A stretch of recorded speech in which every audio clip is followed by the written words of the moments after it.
Ladies and gentlemen, dudes and dudettes, citizens all, it's Sunday morning. Happy Sunday. I'm downstairs, my little breakfast. Still in my robe, because actually this is what it's all about, is chips and sausage. So this is my second edition.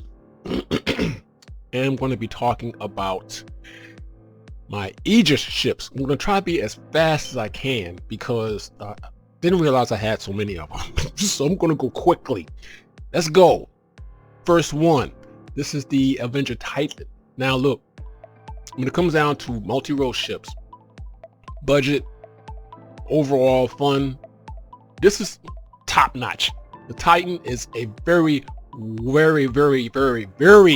useful ship, and kind of hot, but it's a useful ship. It's got cargo space. You could do cargo trading with it, cargo missions with it. You could put your friends in the back there and carry them around, whatever, like a taxi. And it's a combat ship. All Avengers are combat ships, first and foremost. The Titan is no different. It comes with a nice array of weaponry. I mean, it's got like 4 missiles, like 2 different type missiles. It's really good. And it's got I believe it's got repeaters, and of course it has a Gatling in the nose. All of them have Gatlings in the nose, except for I think the Warlock, but I'm digressing. It's armed. So can you do bounty hunting missions in this? Yes, you can.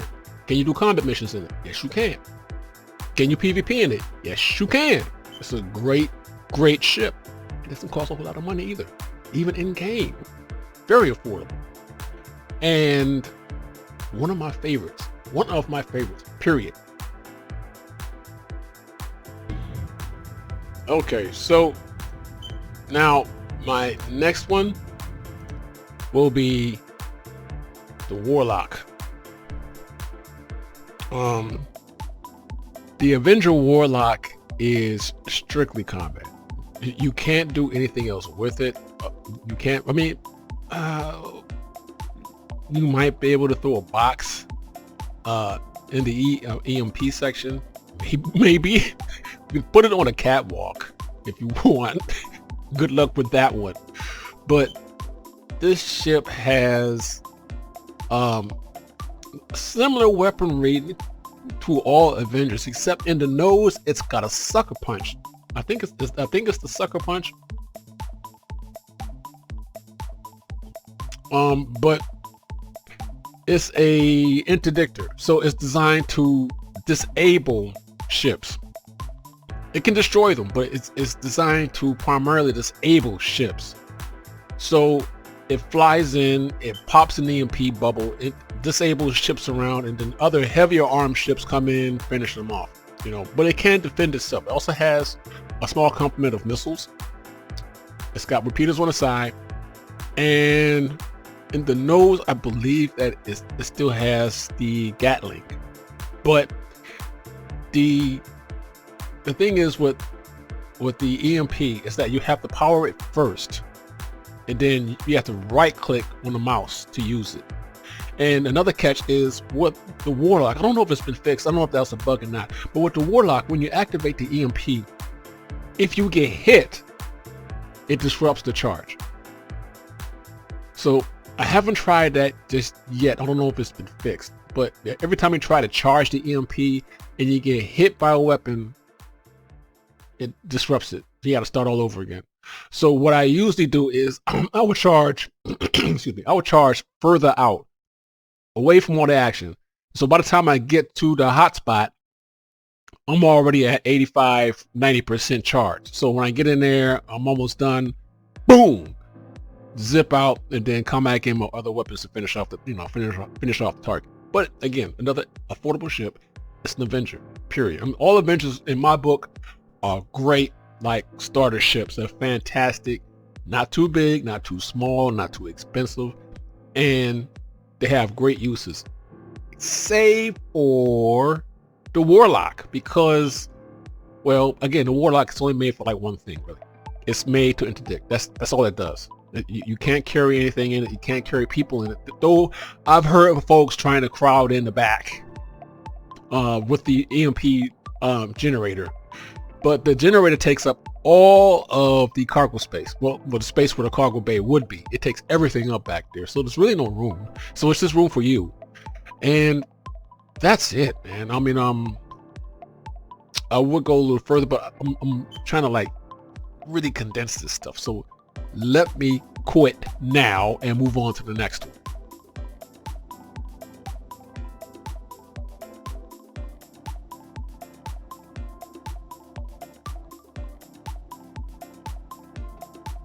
Another one of my favorites, man, is the Gladius Valiant. I've got, oh my goodness, man. This ship is armed to the teeth. It's super agile. It's really fast. It's right up there with the Car 2. Actually, I think it's better than the Car 2 when it comes down to fast and to agility and its maneuverability and overall. But I mean, this one packs a bit of a different punch. It has a slower firing rate than your stock Gladius, but because of that, the trade-off is harder hitting power. So each one, either the it's got Omni Skies on the wings, and it's got a laser up front. Either one, I think that's a repeater front. Either one of them hits pretty hard. So you can soften up the shields with your nose weapon in this ship, and then finish up with your Omni Skies on the side. And it's got a nice complement of missiles. 2 size 3 missiles, and the other one's a size 2 something. Yeah. And it's got finishing power, so you can definitely put a hurting on people in a ship. And plus, it's also going to be featured in Squadron 42. This particular model, you'll see the stock Gladius, but you're going to see this one more often, if I remember correctly. So, that's it. I mean, it's not made for anything else. It's not made for, like, you know, all you can do is kill. That's it. It's made to just destroy stuff. And it's a great escort ship because, one, it doesn't have much of a range. Okay, so it doesn't have the same kind of range to say a Vanguard would or like a Cutlass. No, not like that at all. But it's very agile, and it could lay off at a small distance, right? Keeping cover for larger ships. And say something bad happens, these can get in there really quick and create massive amounts of damage. The stock Gladius is a harasser because it's got faster weapons, and so it can hone in on you and really annoy the shit out of you. Like, it chew up on your shields, chew up on like a wingtip or something like that.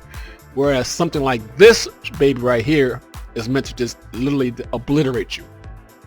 I'm trying to remember, like, way back, I think it was 2.63. The armaments were different on this one. I think the armaments were, it had like I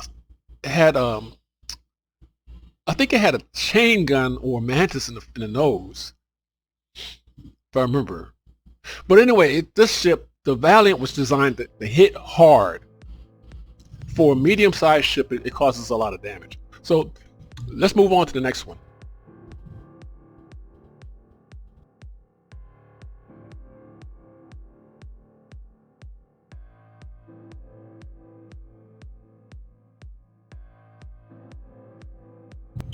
All right, so this is another one, another really good one.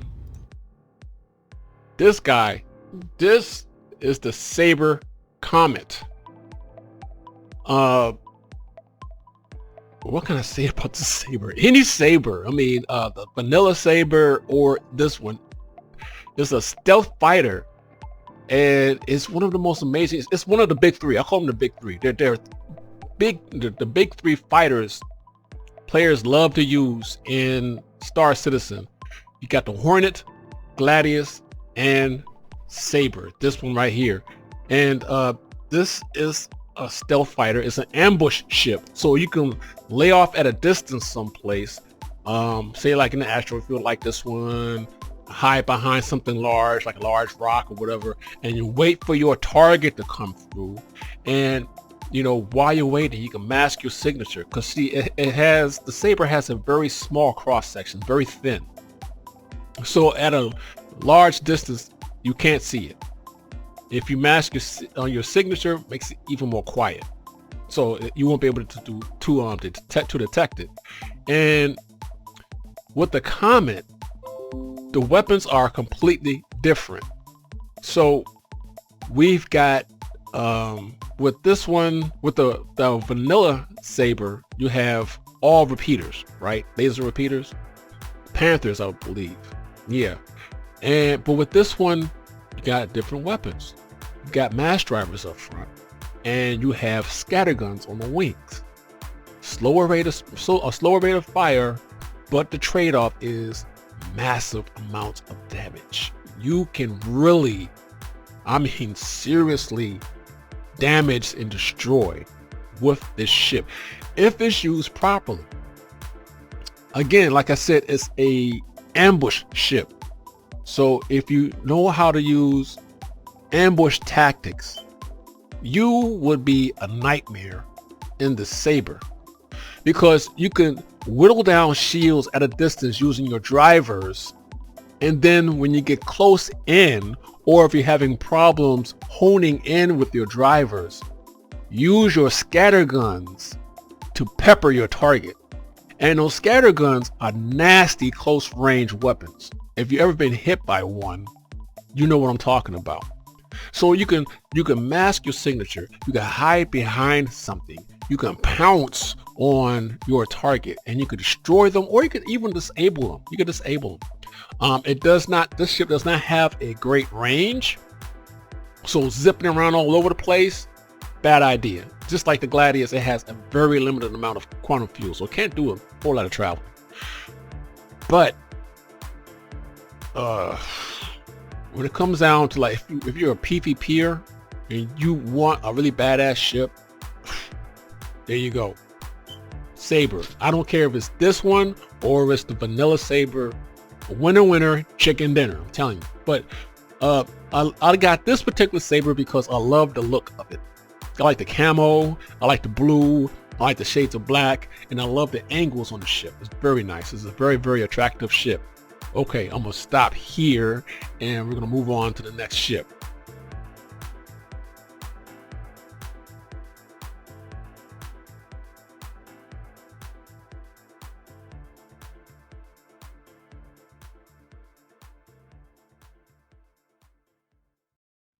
This one is another bomber that I proudly own. I haven't shown my Harbinger yet. That's coming up, but this is the Eclipse, and it's a stealth bomber. I've used this, man.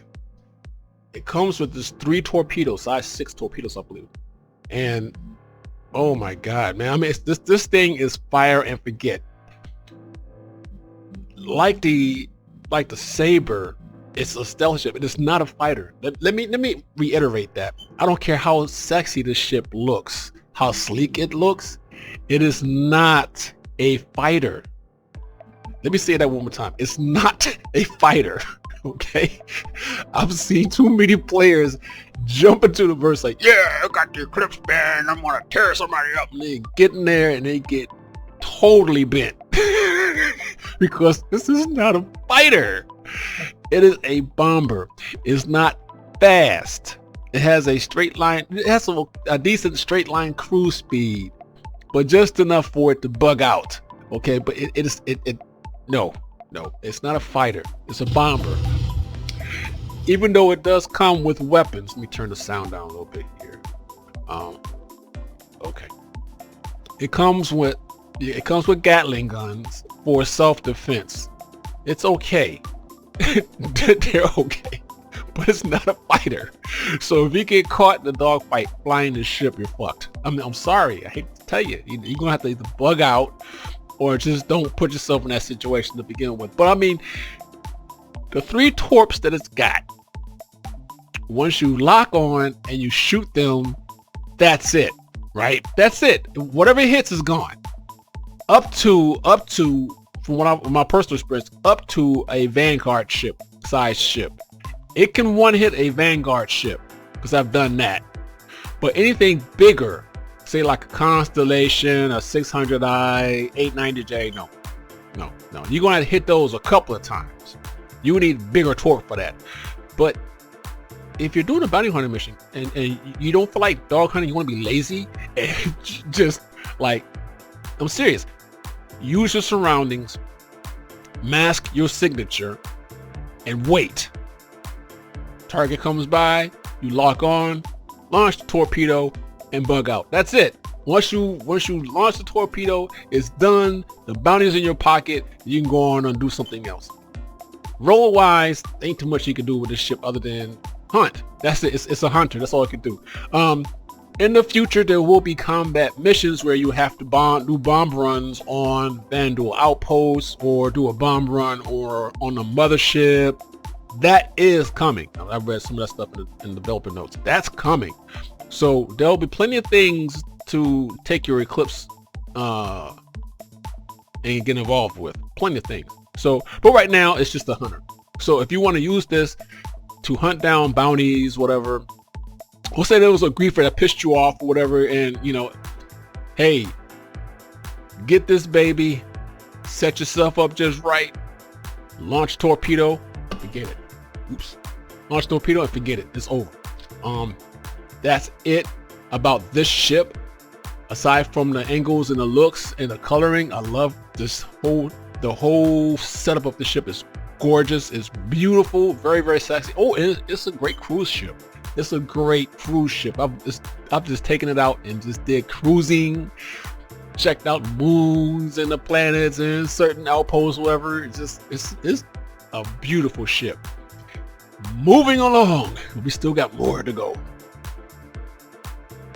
Man, this is the Harbinger. Look, this ship is basically a missile boat. All right, it's a missile boat. It's got size 4 missiles.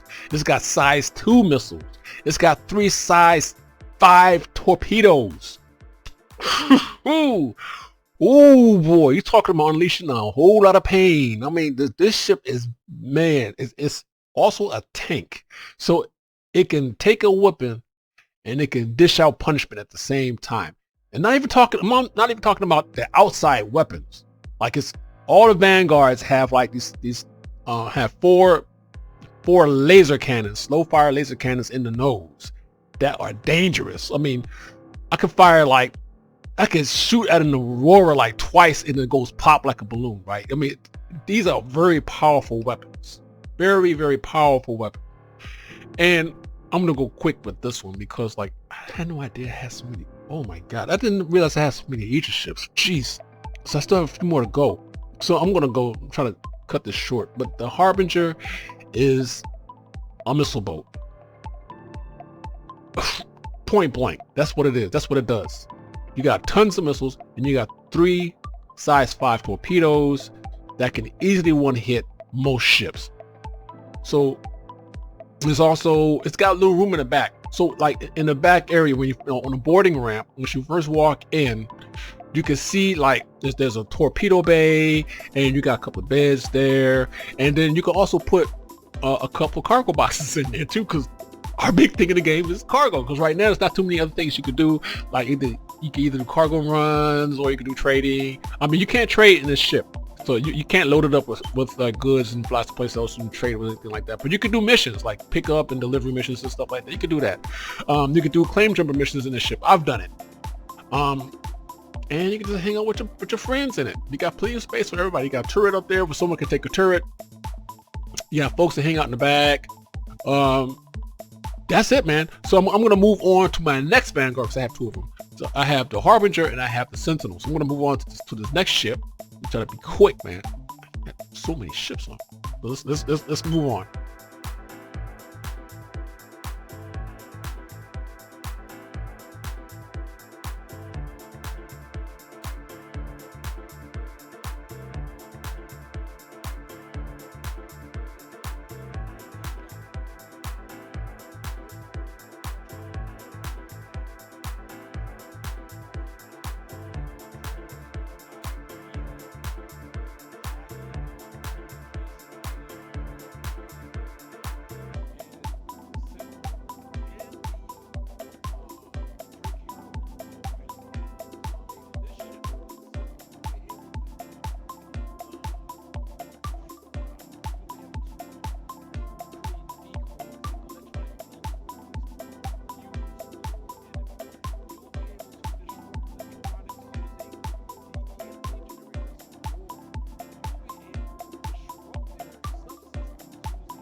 EMP is just like the Warlock. You have to activate it and give it power like I'm doing right here. You have to turn it on first. And to use it, right click. So just right click it to set it off. Now, with this one, with this EMP, I noticed that if I'm taking hits while I'm charging, it keeps charging. Not like the Warlock. If you hit the Warlock, it stops charging. This ship keeps charging. And it packs one hell of a punch. And it has a larger bubble range. So you're going to be able to disable a few ships. Also, it will be able to, like I mentioned, the drones. Now, I don't know exactly, like, they're going to be dummies. The dummy drones are global decoy drones. But I think these drones will be able to do something else as well. Or it will have another set of drones or E-pods. I think they're called E-pods, where these are hacker drones or monitor drones. I don't know all the details. But the Sentinel is definitely a very, very cool ship. Stop here. On to the next ship.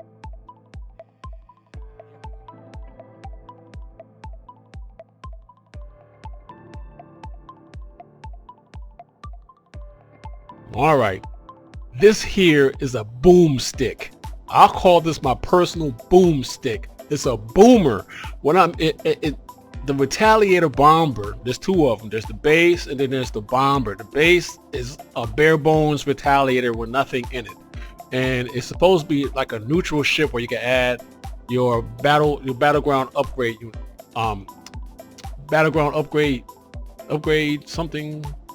I forgot what it was, but it's a kit that you can put inside the base that makes it into either a bomber or a cargo ship or a gunboat.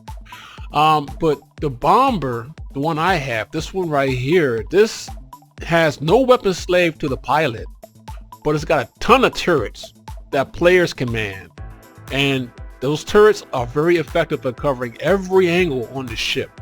Very effective. You have laser repeater turrets and you have ballistic turrets. The beauty of the Retaliator, the reason why I call it a boomstick, is because it's got these big freaking torpedoes in it. Size 9s, 6 of them. All right. You fire them and you forget, just like the size 9s on the Eclipse. Once you launch the size 9 torpedo, whatever it hits is gone. It's gone. So I'm taking this ship. Oh, it's making too much noise. Let me kill that sound here. Okay. And some kind of narrating. I'm looking at the video, narrate at the same time. All right, but I've taken a Retaliator, my Retaliator, on claim jumper missions, right? And there's only 6 torps on the ship. So once I use all 6, I have to go back, reload, and come back, and return to finish the mission. But this ship has made that mission so much easier because 1, I don't have to get in close.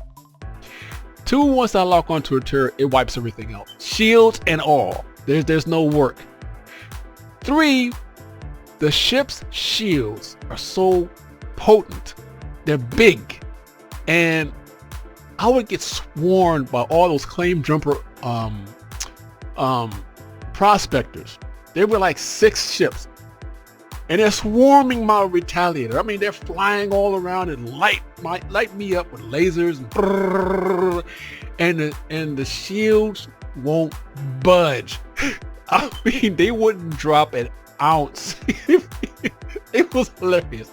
I could just sit there and just watch them pepper my ship with lasers to no avail. Nothing happened. It's got like, the Retaliator has these big Carrack-sized shields. The Carrack is another tank ship. I'll get to that later in another video. But me hurry up. Because I got one more. One more ship.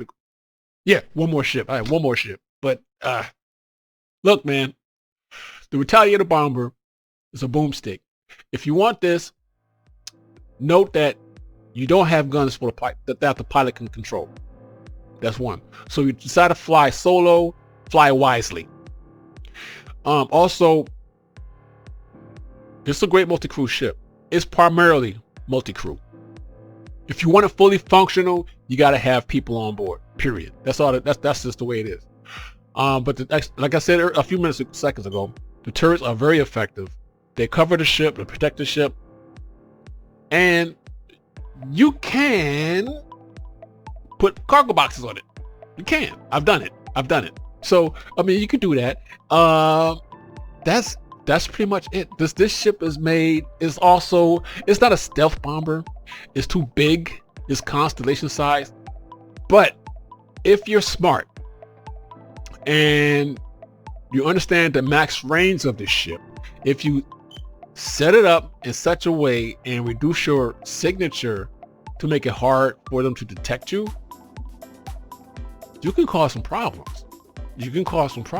I mean, say if you have some reefers hanging around some area terrorizing folks and you want to be the good guy and you want to get rid of them, this ship will do that effectively. If you make sure you hit max range, reduce your signature, but the ship is coal black, so you can't see it with your eyes unless you're right up on it. But if you're at far distance, you're like 3,000 kilometers, they're not going to see you.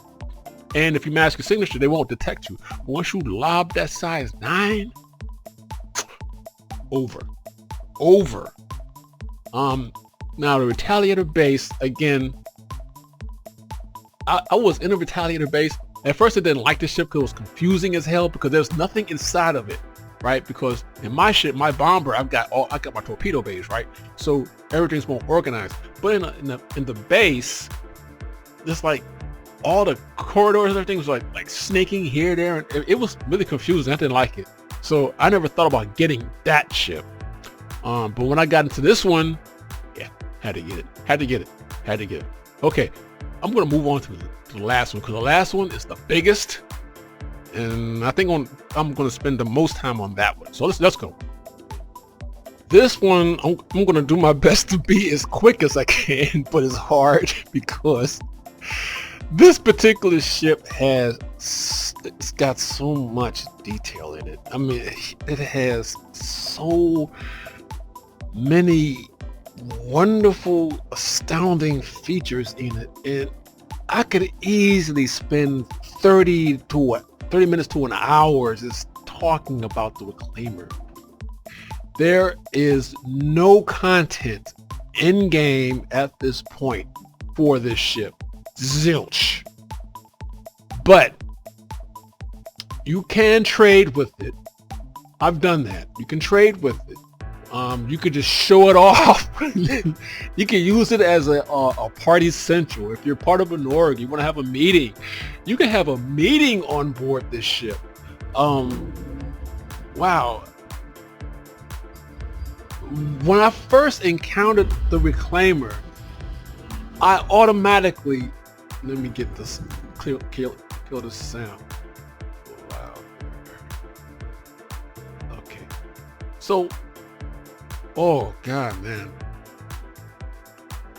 When I thought about that, when I first got into the Reclaimer, I automatically thought Nostromo, right? If you've seen the original Alien movies back in 1977, and you had it has this huge beat up ship, and it had all these little extras. It was a salvage ship, and this ship I thoroughly believe was modeled after that sci-fi ship.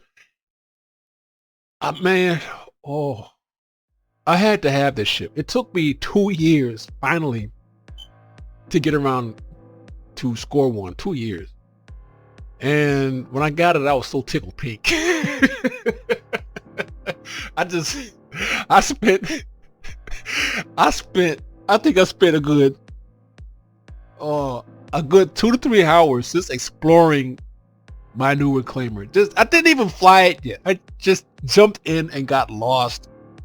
And it's got four or five different separate decks.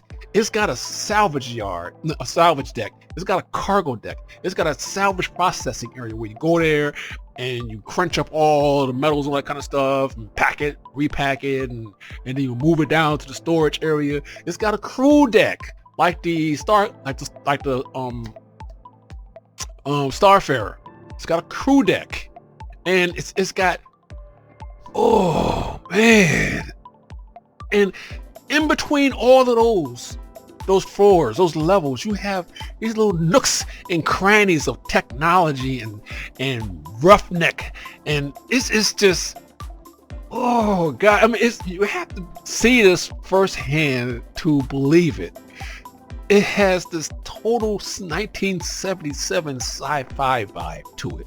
Okay, I'm an old head, you know, so I grew up in the 70s and the 80s and stuff, so a lot of the stuff that games like this are built upon were fed by sci-fi that came up in the 70s and the 80s. So, you know, the developers took those sources and built upon those to create their universe, and I see a lot of that in this game, and most of that 70s mythos is right crammed into the Reclaimer. It's got everything that a 70s sci-fi buff like myself would love.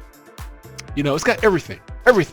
And when I first got it, I just spent hours in it, hours, before I decided to try flying it.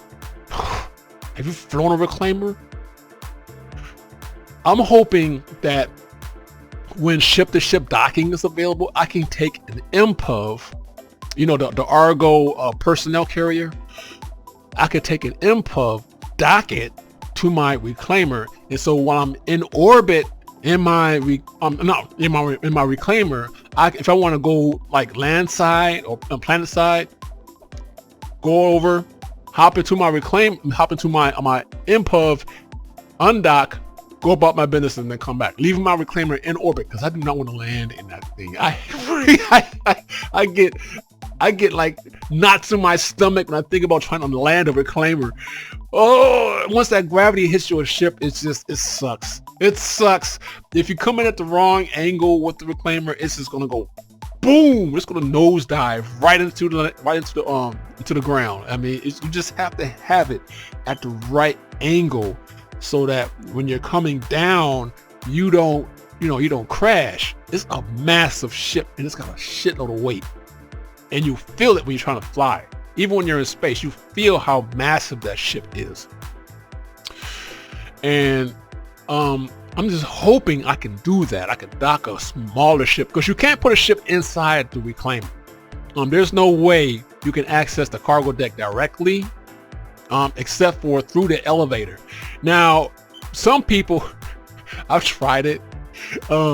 They've taken their Nox bikes, or they've taken their Dragonflies, crammed them onto the cargo elevator, and took the elevator up to the cargo dock, the cargo bay, and then parked their bikes in there.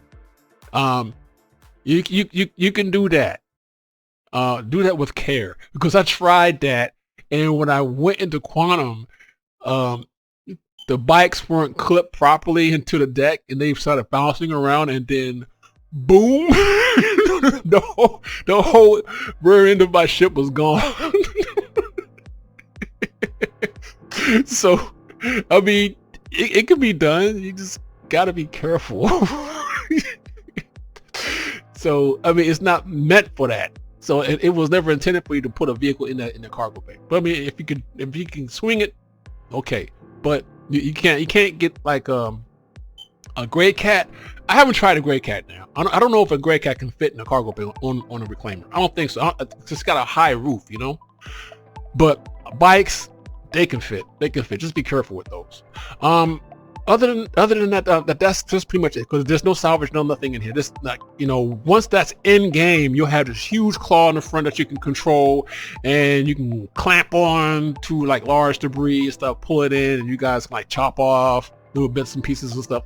It's gonna be really, really fun. So I mean, just the proposals and everything, the ideas of what they're going to do, it's going to be a lot of fun. Salvage is going to be I think salvaging is going to be a really big career in Star Citizen, big time career. Once